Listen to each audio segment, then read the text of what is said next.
He is the leader of the world's most powerful clan, the Grieving Souls, and is known for his wisdom and strength. But in reality, he's a loser and a weakling who just wants to find a way to quit his job. Cry Andri is reluctantly waiting in line at a treasure hunter clan meeting. He doesn't want to be there, but he is left with no other option. In this world, treasure hunters are like celebrities, risking their lives exploring treasure vaults and facing big monsters, just like your mom. It's dangerous, but the allure of wealth and fame drives many to join clans like First Steps, one of the capital's top guilds. Most hunters, unless they are like Jinwoo, can't go far solo, so they join these clans for support. Cry tries to stay unnoticed, but a girl behind him, Ruta, starts chatting. He ignores her, but she steps in front and introduces herself as a level 3 hunter. She offers a handshake, but Cray refuses, giving only his name. Though disappointed, Ruta brushes it off and keeps talking about herself.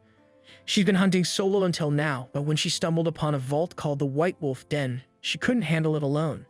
She decided to join a party just as the man in front of them turned and told Ruta she shouldn't be tackling dangerous vaults like White Wolf Den while only being level 3. He smirked, calling her an amateur, and said that even at level 3, she was still a rookie compared to the experienced hunters. As the argument escalated, Ruta grew furious and Cray regretted not staying home to avoid the mess. Ruta drew her knives ready to attack, but a guard quickly stepped in, reminding her that this wasn't London and she'd be banned from the clan meeting if she continued. Realizing her mistake, she sheathed her knives and apologized while Cray pretended he wasn't involved. Later, Cray entered the meeting with Ruta by his side as he was the only one she knew. She was awestruck by all the powerful hunters and felt overwhelmed, never having been in a place like this before. She asked if Cray had been there before, and he told her it was his 5th time. Ruta thought he must not be a very good hunter if he had to keep returning to recruitment. In the world of hunters, talent is everything and even a nobody can rise through the ranks. Ruta notices a lively party with flashy outfits on the other side of the room and asks Cray about it. He explains that the party is called Arc Brave, and they are by far the strongest group recruiting today. They'd once completed a level 7 vault with just 6 members, earning them great respect. If their leader, Arc Rodin, recruits you, it almost guarantees a successful hunter career, though he's very selective. Intrigued, Ruta asks about the empty desk in the corner, but before Cray can answer, Greg approaches, offering to explain. Despite their earlier argument, Greg tells her the desk belongs to the Grievers, a legendary party of childhood friends known as the Grieving Souls who gained fame after arriving in the capital.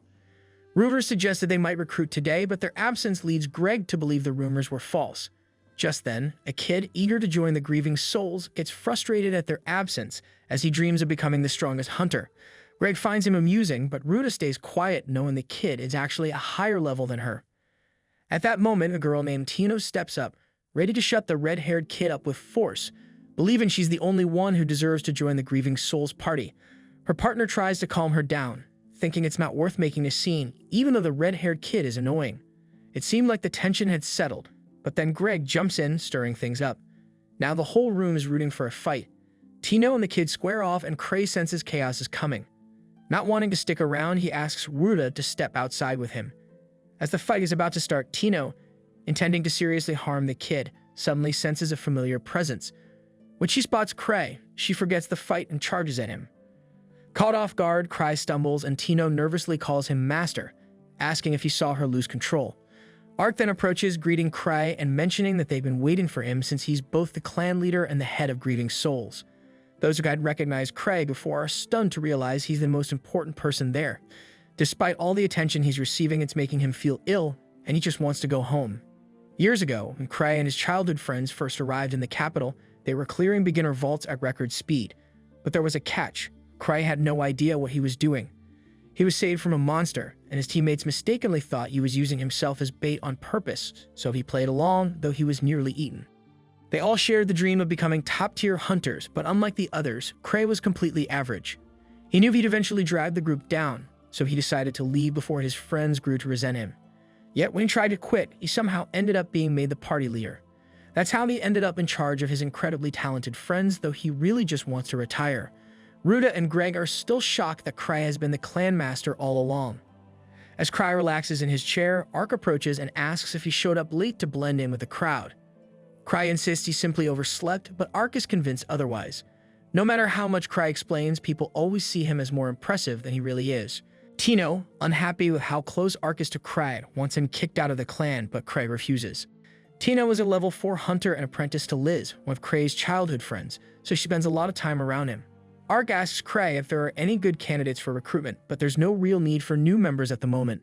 Since Ark rarely recruits, Crei seizes the chance and asks if Ark would seriously consider his suggestions. To everyone's surprise, Ark agrees to accept anyone Crei recommends. The vice captain tries to dissuade him, but Ark insists Crei's choices will be worthy. Tino blushes, thinking Ark might suggest her, but she feels conflicted because she doesn't really like him. Suddenly, Gilbert, a kid from earlier, steps up, ready to beg for a chance. Crei tells Gilbert he'll recommend him on one condition, that as a hunter, the most important thing is to make sure you always win. If he lacks strength, he will end up putting his party members in danger. So Crei wants him to demonstrate that he has the ability to always win. Since Crei began his career as a hunter, he has never lost before, although that's because he has never actually been in a real fight anyway.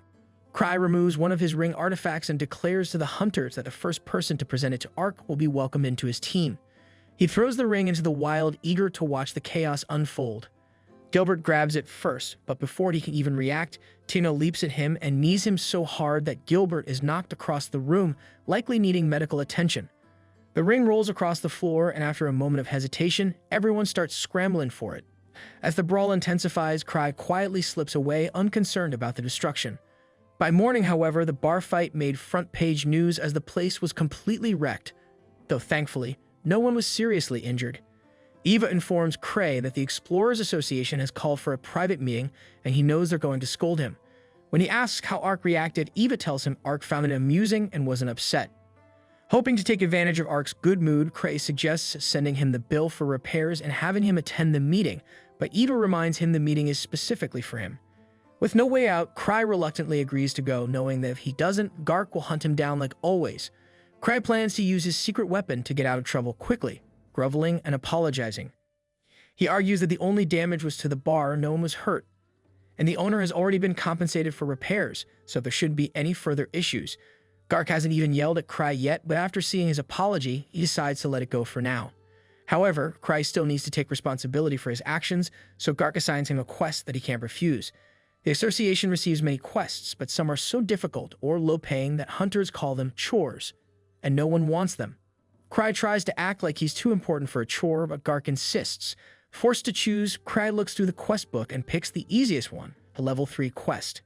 He plans to pass the work off to Ark, but when he looks for him, Tino tells him Ark is away at a meeting with nobles. With no other options, Crei is stuck with the task. Just then, Crei notices that Tino is wearing his ring, meaning she won his game yesterday. Putting that aside, he asks if she's free. Tino, excited and thinking he's about to ask her on a date, is disappointed when he reveals he has a quest for her. She immediately tries to run, but Crei summons his chain dog, Silver, to catch her. Soon she's tied to a chair as Crei explains the mission. Feeling betrayed, she complains she just wanted a date, not this lousy quest. When she suggests Crei should come with her, he declines, not wanting to do the work, and instead sends her off with the hunters from yesterday. If you like this video, make sure to subscribe and check out this video about a magicless boy who trains hard to impress a baddie in a magic academy.